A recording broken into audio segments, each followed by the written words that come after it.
Hi everyone, welcome back to Lavanya foods and fashion. ఏంటి చాలా days అయిపోయింది లాంగ్ వీడియో పెట్టి కదా. అండ్ ఈరోజు మన లాంగ్ వీడియోలో ఒక మంచి కర్రీ, ఒక మంచి రెసిపీ అయితే తీసుకొని వచ్చాను. ఈరోజు మన వీడియోలో ఉల్లికాయలు నెత్తళ్ళు కాంబినేషన్తో ఒక మంచి కర్రీ చేశాను. మీరు ఎప్పుడైనా ఈ కాంబినేషన్తో కూర ఎప్పుడైనా ప్రిపేర్ చేశారో? ఒకవేళ ప్రిపేర్ చేయలేదంటే వెంటనే వెళ్ళి ఈ కూర అనేది ప్రిపేర్ చేశాను గైస్. ఈ వీడియో చూసి నిజంగా ఈ టేస్ట్ చూస్తే దీనికి ఫ్యాన్ అయిపోవాల్సిందే ఎవరైనా సరే. ఒక్కసారి ఇలాగని ట్రై చేశారంటే మళ్ళీ మళ్ళీ ఇలాగే చేసుకొని తింటారు, అది నా గ్యారంటీ. అండ్ లేట్ చేయకుండా ఎలా ప్రిపేర్ చేయాలో చూసేద్దాం. వీడియోలో చూపిస్తున్న విధంగా వాటిని ఉల్లికాయలు అంటారండి. చూడడానికి ఎంత క్యూట్గా ఉన్నాయి కదా. వాటిని చిన్న చిన్న ముక్కలుగానే కట్ చేసుకోవాలండి, పెద్దగా అస్సలు కట్ చేయకూడదు. ప్లేట్లో పెట్టినట్టు చూసినట్లయితే ఆ ఉల్లికాయలను చూసారా మేము ఎంత చిన్నగా కట్ చేసామో విధంగా సన్నగా కట్ చేసుకోవాలండి. దీనికి కావాల్సిన పదార్థాలు వచ్చేసి సన్నగా తరిగి పెట్టుకున్న ఉల్లిపాయ ముక్కలు, టమాటా ముక్కలు, కొత్తిమీర, కరివేపాకు, పచ్చిమిర్చి కావాలండి. అన్నీ నేనైతే కొలతలు చెప్పడం లేదు, మీ టేస్ట్కి తగినట్టు మీ కూరకి ఉల్లిపాయలు ఎక్కువ కావాలో తక్కువ కావాలో మీరు వేసుకోవచ్చండి.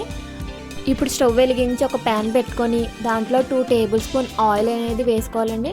ఆయిల్ అనేది హీట్ అయిన తర్వాత మనం ముందుగానే కట్ చేసి పెట్టుకున్న ఉల్లిపాయ ముక్కలు, పచ్చిమిర్చి ముక్కలు వేసుకోవాలండి. ఇవి లైట్ బ్రౌన్ కలర్ వచ్చేంత వరకు కుక్ చేసుకోవాలి.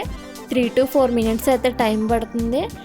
వీడియోలో చూపిస్తున్న విధంగా కొంచెం కలర్ అనేది చేంజ్ అయిన తర్వాత మనం ముందుగానే కట్ చేసి పెట్టుకున్న టమాటాని, కొత్తిమీర వేసుకొని ఒక 2 minutes కుక్ చేసుకోవాలండి. ఇలా మిక్స్ చేసుకొని 2 minutes కుక్ అయిన తర్వాత ఒక టేబుల్ స్పూన్ పసుపు అనేది వేసుకోవాలండి. అండ్ మీకు టేస్ట్కి తగినట్టు స్పైసీనెస్ అంటే కారం అనేది వేసుకోవాలండి. మీరు కారం ఎక్కువ తింటే ఒక టేబుల్ స్పూన్ ఎక్కువ వేసుకోవచ్చండి. మేమైతే మీడియంగా తింటాం కాబట్టి కొంచెం మా టేస్ట్కి తగినట్టు మేమైతే కారం అనేది యాడ్ చేసుకున్నామండి. ఇలా పసుపు కారం వేసాక టేస్ట్కి తగినట్టు ఉప్పు అనేది వేసుకోవాలండి. ఉప్పు ఇప్పుడే ఎక్కువ వేసా కూడా మనం వాటర్ వేసిన తర్వాత కూడా మనం టేస్ట్ చేసి అప్పుడు ఉప్పు అనేది మనకి ఎంత కావాలితే అంత వేసుకోవచ్చు. ఉప్పుడే వేసేసుకుంటే అది ఉప్పుగా అయిపోద్దండి. ఇలా ఉప్పు వేసుకున్న తర్వాత ఒక 1 minute మిక్స్ చేయాలండి.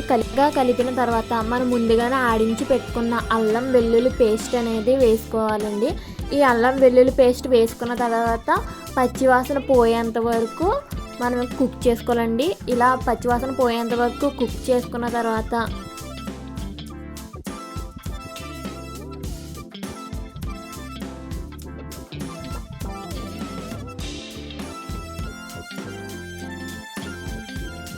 ఏవైతే మనం ముందుగానే తరిగి పెట్టుకున్న ఉల్లికాయల ముక్కలు ఉంటాయో అవి వీడియోలో చూపిస్తున్న విధంగా వేసుకోవాలండి.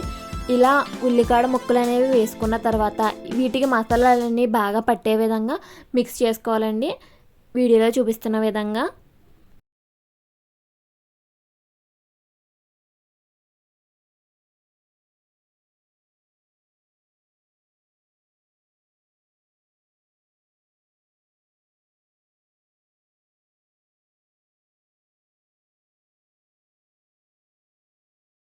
వీడియోలో చూపిస్తున్న విధంగా ఒక గ్లాస్ వాటర్ అనేది వేసుకోవాలండి. వాటర్ అనేది యాడ్ చేశాక ఒక మూత అనేది పెట్టేసి అలా 10 minutes వదిలేస్తే ఇది దగ్గరగా అవుతుందండి. ఈ దగ్గర పడేలోపు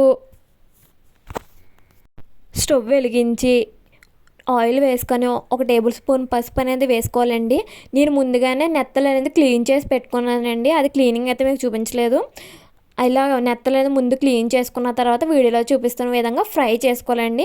ఒక 5 minutes పాటు ఫ్రై చేసుకున్న తర్వాత లైట్గా కలర్ అనేది చేంజ్ అవుతుందండి గోల్డ్ కలర్లోకి. మనం 5-10 minutes పక్కన పెట్టిన కర్రీ చూసారా కొంచెం దగ్గర పడింది. ఇలా దగ్గర పడిన తర్వాత మనం ఏదైతే ఫ్రై చేసి పెట్టుకున్న నెత్తలు ఉంటాయో అవి కర్రీలో వేసేయాలండి. కర్రీలో వేసిన తర్వాత వీడియోలో చూపిస్తున్న విధంగా మిక్స్ చేసుకోవాలండి. మీరు గమనించినట్లయితే కూర నుంచి ఇంకా కొంచెం వాటర్ అనేది వస్తుంది, ఇంకా వాటర్ అనేది ఉంది కాబట్టి మనం ఇంకా 5 minutes అనేది వదిలేయాలి. కూర అనేది దగ్గర పడిన తర్వాత మాత్రమే స్టవ్ ఆఫ్ చేసి సర్వ్ చేసుకోవాలండి. అలా వేడివేడి అన్నంలో ఈ కర్రీ వేసుకొని తింటే నిజంగా చాలా టేస్టీగా ఉంటుందండి.